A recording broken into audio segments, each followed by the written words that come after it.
Hey guys, welcome back to my channel. My channel is all about raising 3 boys in a city in a country that I did not grow up in.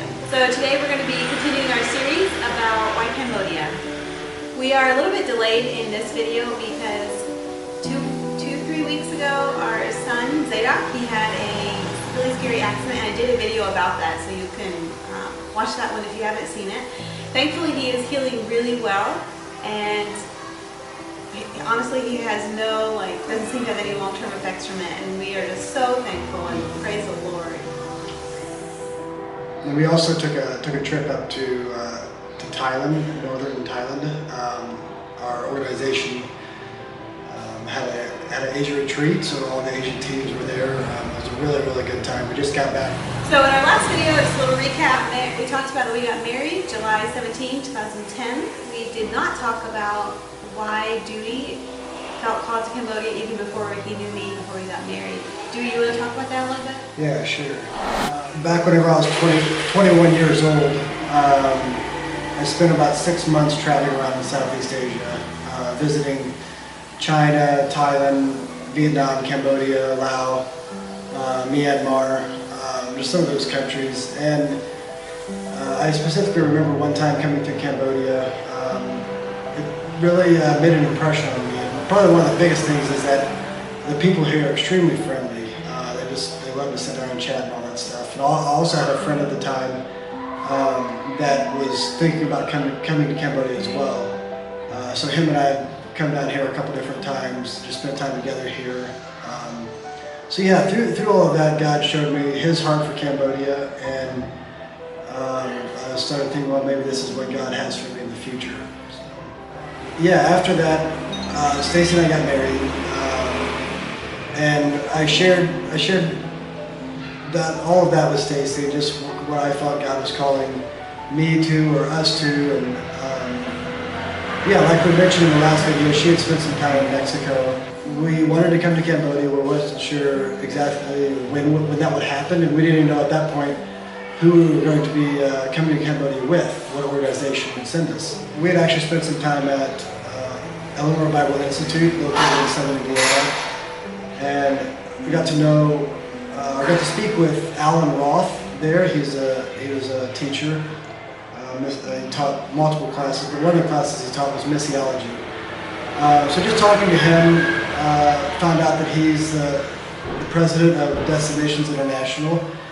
Yeah, we talked to him about that, just kind of who DNI was, what they were about. Spent some time in prayer about it. So with DNI, their main goal is church planting. Their vision statement is to plant reproducing Anabaptist mission-minded churches among the least reached people groups in the 1040 window. So if you don't know what that is, Google search 1040 window, and that'll kind of give you an idea. We were pretty sure we wanted to go with DNI. They wanted us to write up a proposal for kind of what we wanted to do in Cambodia, so we did. That ended up being approved. So at that point, we were waiting for more teammates. DNI, Destinations International. They won't send out a couple or singles by themselves. They want a team formed before they go to a new location, and Cambodia was a new location for them. So yeah, we spent a few years waiting for teammates, and then God blessed us with teammates. At one point I was like, when are we going to go? It seemed like it was taking forever. But yeah, God provided teammates for us to come. Also, so we lived in Indiana for 1 year after we got married, and we weren't sure exactly how long we would have to wait for teammates to join us. So we wanted to make sure we spent some time with my family and also some time with Stacy's family. So we were like, well, maybe that'll take 2 years. I don't know. So we were like, well, let's spend the first year in Indiana with my family, and then we'll move out to Virginia and spend the rest of our time out there. So when we moved from Indiana to Virginia, we spent 6 weeks living with my mom because of Dewey needing to start his job. And then after that, we went to New York City to long-term orientation at the Mission Training Center. Basically, it's through our organization, DNI. They want all the missionaries to go there and get training before going. It was a really good experience for us. We really enjoyed it. And it definitely put us outside our comfort zone, but that was a good thing. Then after that, we moved to Virginia, into our house, and lived there. Yeah, we were there for just over 3 years in Virginia. So, and then yeah, we were able to plug into the church there. They've been a really great church to be a part of. I really appreciate the leadership of the church. We ended up moving over in October of 2014. So before that, I'll let Stacy tell you a little bit about Zeke and Zadok and kind of the journey we went through with them. Yeah, Stacy, you want to tell us about that? Yeah, so we had a little bit of like temporary infertility. So we had been trying to get pregnant for about 2 years, and we couldn't, and we were praying about it. And through that, I started going to a fertility doctor's about an hour away from where we were living at the time. And she taught me how to chart my cycles, and through that we realized some of my hormones were off, and she put me on a little bit of medication just to help that. And then through that we ended up getting pregnant, and because of the medication I was on is why we ended up with twins. And we were so happy and so excited, and like just couldn't believe it after 2 years of trying and not being able to get pregnant. So when I was 9 weeks pregnant, I ended up having a lot of spotting. So it was just a normal Saturday. Dewey had off work that Saturday, and we were headed into town just to go to Walmart and to eat somewhere for a little bite of lunch. And I ended up having a lot of spotting and bleeding. We called my sister, she's a nurse, to see what to do. I tried to call my infertility doctor, but she was, well no, we did talk to her then.